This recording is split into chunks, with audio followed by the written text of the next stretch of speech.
Good evening, I'm Dennis Ward. Welcome to APTN National News. We begin tonight in Quebec, where the coroner's inquiry examining Joyce Echaquan's death is only becoming more complicated. Cross-examination of health workers is taking longer than expected, and the questions keep piling on. Lindsay Richardson is in Trois-Rivières. She brings us the latest from the courtroom.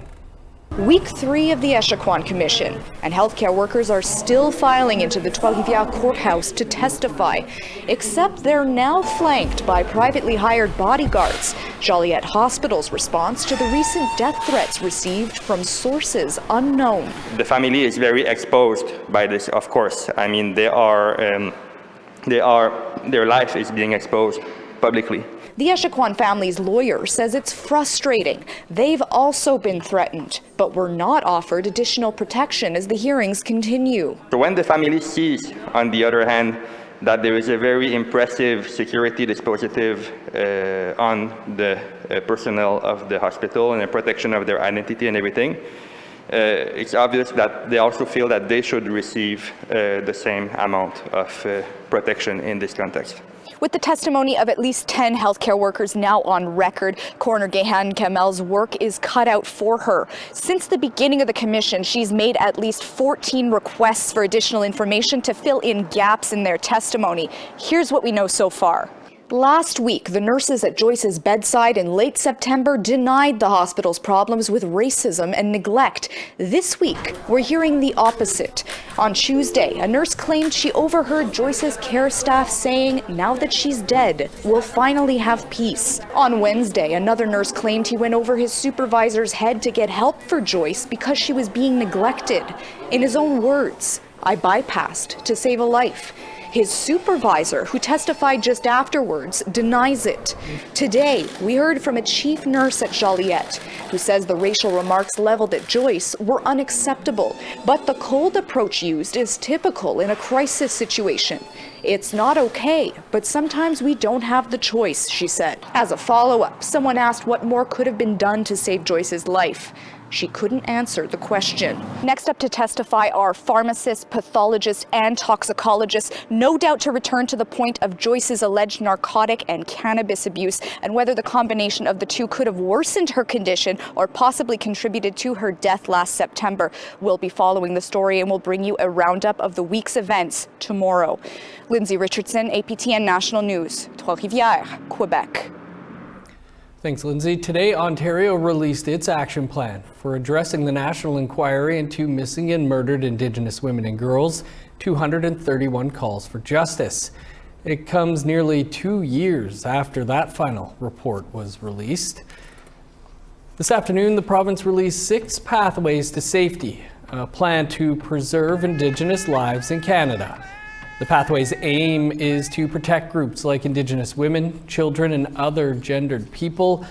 Ontario will commit $1.6 billion to different sectors, including healthcare, justice systems, and culture. Cora McGuire-Surrett, Executive Director of the Ontario Native Women's Association, says the plan is a move in the right direction. Let's agree to work towards change. Let's agree to do something together. And when we shared our truths and governments have respected it and take those truths forward and begin looking at their systems and begin looking at the policies and the systemic change that we need to make, this is when we'll start to have safety. Documents obtained by APTN through access to information revealed the toxic work environment at Indigenous Services in Halifax has been harming staff for years. Consultants hired last summer have called on Ottawa to acknowledge its role in allowing the issues to fester. Brett Forrester has that story. Tucked away in this nondescript Halifax building is the Atlantic office of the First Nations and Inuit Health Branch. It's the wing of Indigenous Services Canada that provides health services to communities. And, according to this confidential internal report, it's also a dysfunctional work environment marred by broken trust, fear, and harm. While thoroughly redacted, its findings are grim. Department is seriously flawed, one employee said. Senior leaders in Ottawa have failed us. You are not the first ones to do this. There have been others. Ottawa has allowed this to fester. Continue to send folks. I am angry and upset. they have allowed this to happen. According to the consultants, one of the interviewees described the workplace as feeling like an ICU or an ER. Yet another said the Atlantic region was more of a crisis management organization, as opposed to one that takes the time to identify key priorities. Sharon Rutherham and Juliana Julian are health directors at nearby Mi'kmaq First Nations. They say this toxic environment also harms communities. There are severe gaps and many problems that have truly impacted our communities as well. There's no way you can compile that kind of a report and not include the communities in that. There's no way that you can have an organization who is servicing First Nation communities and it be a toxic environment, but that not trickle down to our communities. There's no possible way. The consultants directed significant blame toward this place, Health Branch HQ in Ottawa. They called on HQ to, if not apologize, at least acknowledge the harm. Indigenous Services declined an interview request for this story. Instead, the department sent us a copy of a new employee charter it hopes will heal the fractured office. A spokesperson said the department is reviewing the report's 7 recommendations and will implement them where appropriate. They didn't say if anyone had been fired or if anyone apologized. Brett Forster, APTN National News, Ottawa. And you can find more on Brett's reporting on this story on our website, aptnnews.ca. To the COVID-19 pandemic now, and Manitoba's opposition NDP says answers are needed after a COVID-19 patient being transferred to Ontario earlier this week became unstable and eventually died. We have seen that our healthcare system has been overrun as a result of a combination of cuts by the government and the impacts of COVID-19. And so I think there is a legitimate question to ask as to whether this person would have survived had they been allowed to remain in the intensive care unit bed that they were in. The patient's condition worsened prior to takeoff and was returned to the hospital where she died the following day. In a statement, Shared Health says rapid deterioration and death of COVID-19 patients requiring critical care is not uncommon and cannot be predicted, whether in the ICU or during transports. Southern Chiefs organization has identified the patient as 31-year-old Crystal Mousseau. Mousseau was from Ebb and Flow First Nation and was a mother of 2. There are more than 20 critically ill patients from intensive care units who've had to be transferred out of Manitoba due to a lack of space in hospitals. First Nations people account for about 40% of the current ICU patients. Southern Chiefs Organization Grand Chief Jerry Daniel says the organization will continue to press for answers about what happened to Mousseau. We will do everything that we can and to bring out the facts of the story. Why was she needing transportation? What were the factors involved or variables involved in why her healthcare couldn't be provided here? How was the decision made for her, who was supposed to have been in a stable medical condition, to be transported at that time? So those are the questions that we have surrounding her death. We want to know how decisions were made in this instance. And so, yes, we will be seeking that. Meanwhile, Manitoba is getting some much needed help to alleviate mounting pressure on the healthcare system amid that surge in COVID-19 hospitalizations. Members of the military have been deployed to the province after a request from Winnipeg's mayor. A National Defence spokesperson says the support will include up to 2 multi-purpose medical assistance teams to help with medical care. It will also include help with critical care, patient transportation. The teams are expected to be in the province for at least 4 weeks. The Blackfeet Nation in Montana can no longer hold COVID-19 vaccination clinics for Canadians in southern Alberta. The tribe began offering shots at the Carway border crossing a month ago due to an abundance of vaccines. Over 1,000 Albertans were vaccinated, including members of the Blackfoot Confederacy.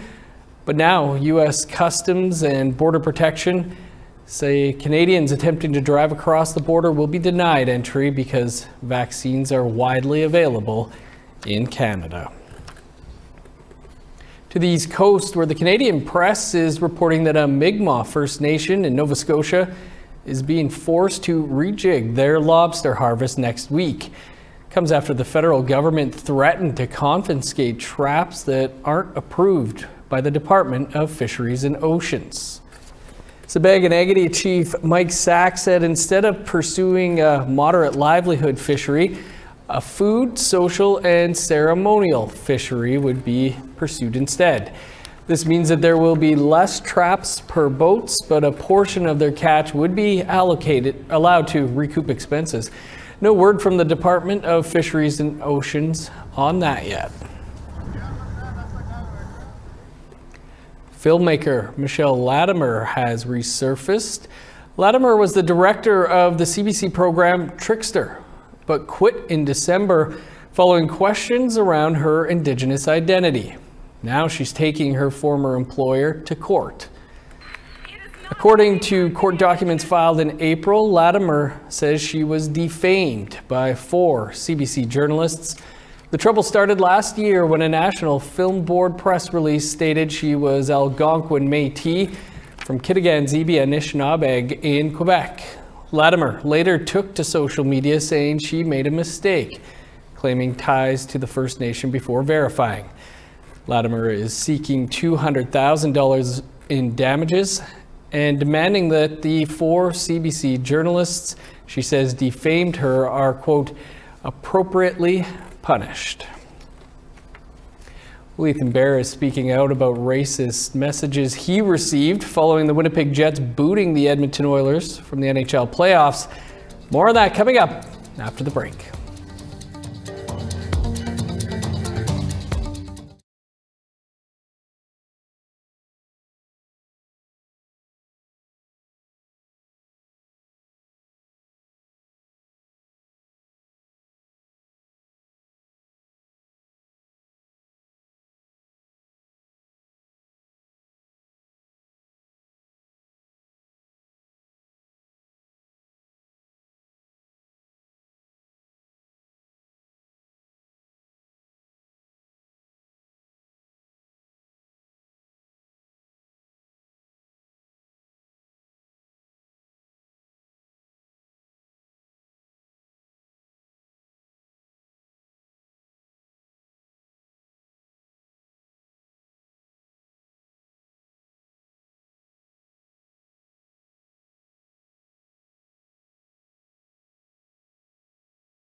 Welcome back.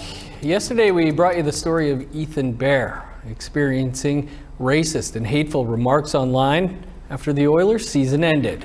Now support is pouring in from across Turtle Island, with everyone from politicians to fellow athletes having one message: I stand with Ethan Bear. Here's Daryl Stranger with more. Support for Ethan Bear has poured in from across Turtle Island. The Prime Minister, journalists, and fellow athletes all voiced their support for Bear online. Edmonton Oilers captain Connor McDavid took to social media denouncing the racist comments to Ethan. Quote, "The individuals who spew this type of hate should think twice about their behavior.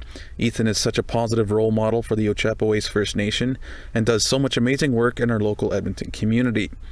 On behalf of all my Oiler teammates, we stand strong behind Ethan and against racism of any kind." The Federation of Sovereign Indigenous Nations is also speaking out in support of Ethan Bear. Vice Chief Heather Bear, who is Ethan's aunt, had this to say in a statement. Quote, "My nephew is a strong man and a positive role model to so many people, but it hurts our community and our First Nations youth who read and see these comments online. No one deserves this disgusting backlash." The Confederacy of Treaty 6 First Nations in Alberta is another organization speaking out against the remarks directed towards Ethan. Certainly something that's not needed in any circumstance, especially in sports.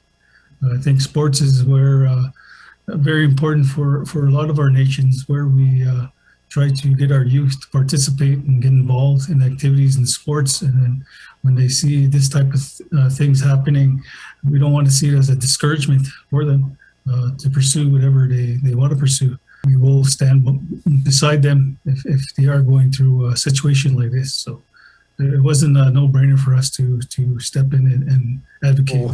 A rally will be held on May 29th in support of Ethan Bear in Edmonton. Daryl Stranger, APTN National News, Winnipeg. Well, in the wake of racist remarks being sent to Ethan Bear, the Oilers have released a video from Ethan and his girlfriend, Lenasia Ned, on their webpage and social media. Here is their video response to the racist comments in full. Hello everyone, it's Ethan Bear here in Rogers Place, on Treaty 6 territory, home of the Edmonton Oilers. We just came off a hard-fought series. We didn't get the result we wanted, but the guys all left it all on the line. As you've known, I've been subject to racist behavior on social media, and I know this doesn't represent all Oilers fans or hockey fans, and I greatly appreciate your support and your love during this time. I'm here to stand up to this behavior, to these comments. I'm proud of where I come from. I'm proud to be from Ojibwe First Nation. And I'm not just doing this for myself. I'm doing this for all people of color. I'm doing this for the next generation, to help make change, to love one another, to support one another, to be kind to each other. There's no place for racism in our communities, in sports, or in our workplace. So I call on all of us to help make change and to end racism. We all deserve to be treated fairly. And at the end of the day, I think we'll get there. Hello, my name is Lenasia Ned, and I'm here today to support Ethan on the matters of racism. I'm wanting to make a positive change in our community and create a voice for Indigenous youth to stand up to these sort of stereotypes and remarks towards our people. Me and Ethan are wanting to use his platform as a way to make a shift in young Indigenous and children of color's experiences growing up, so that they don't have to endure what we had to experience. We are really overwhelmed with all of the love and support and kind words we are receiving, but it's time to make a change. It's time to educate ourselves on these matters and stand up to racism. Thank you. Let's hope people are getting the message. Time for another quick break, but stick around. There's more to come.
Welcome back. Let's have a peek now at our photo of the day. This picture comes to us from the Pic-Mulbert First Nation, northwest of Thunder Bay, Ontario. Been a visitor to Pic a number of times, and that is one beautiful part of the country. Our thanks to Abraham Wynn for sending that in for us. And if you think you've got what it takes for the next photo of the day, send it in to us at share@aptn.ca. And don't forget a few details like who you are, where, and when you took the picture. Time now to take a look at tomorrow's weather forecast. Starting on the East Coast, 12 for St. John's and Charlottetown. +1 in Inukjuak, snow, and 5 in Kuujjuaq. 15 in Montreal, 10 and sunny in Chibougamau. 14 for Sault Ste. Marie, 14 with rain in North Bay. 12 under sunny skies for Thunder Bay, 16 and sunny in Sioux Lookout.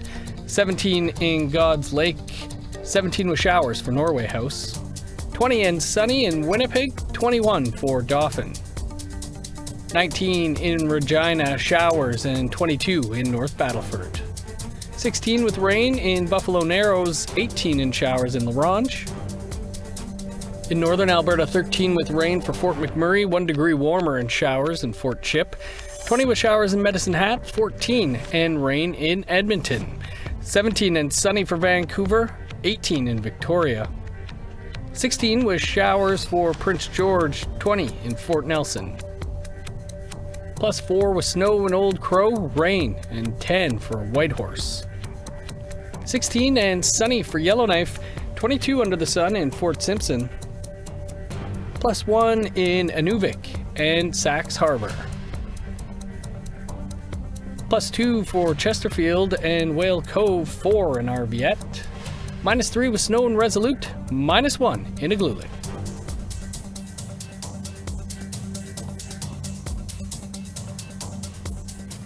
In the 1960s, a small group of Dene from the Northwest Territories were forcibly removed from their traditional homeland by the federal government. Tomorrow night on APTN Investigates, video journalist Cullen Crozier looks into their decades-long fight for recognition. Here's a preview of Refugees in Our Own Land, Part 1. Nearly 300 kilometers east of Hay River, on the border with Alberta, lies the small town of Fort Smith. The Dene call it the Bacha, beside the rapids.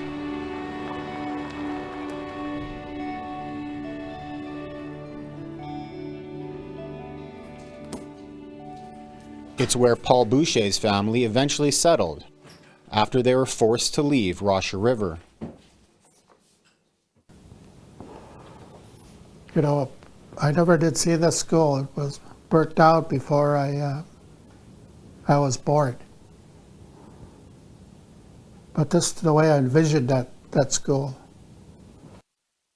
You know, we were Tzotzile people that had a very, very rich history. You know, had a lot of good beliefs, a lot of good values.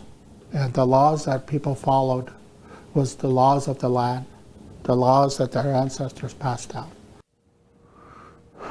This is what I picture the most right here about Rocha River.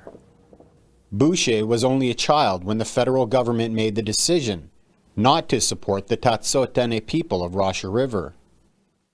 Like many of the children of the community, he was separated from his family and sent away to residential school.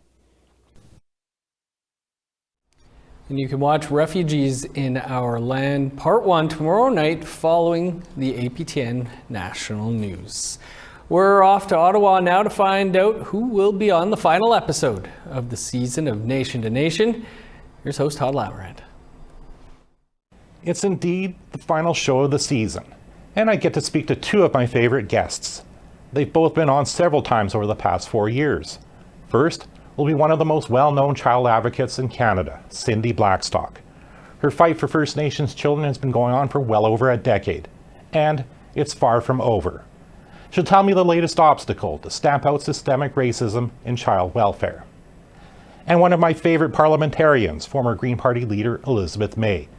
Regardless of not being leader, she's running once again.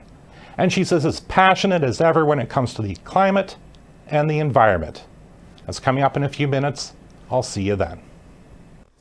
It's going to be a good show, and not only is that the final episode of the season for Nation to Nation, tonight's show will also mark the end of an era for Todd and APTN, really. Todd started his television career at APTN 21 years ago as a video journalist, and he's been on television ever since that time as a reporter or host. You're going to see a whole lot less of Todd on TV in the coming days and years as he moves into a managerial role here at APTN News. Big congrats to Todd. But you can still catch his show tonight in about 1 minute's time. And that's all the time we have for your APTN National News for this Thursday. I'm Dennis Ward. Thanks for joining us. Have a great night. We'll see you back here tomorrow.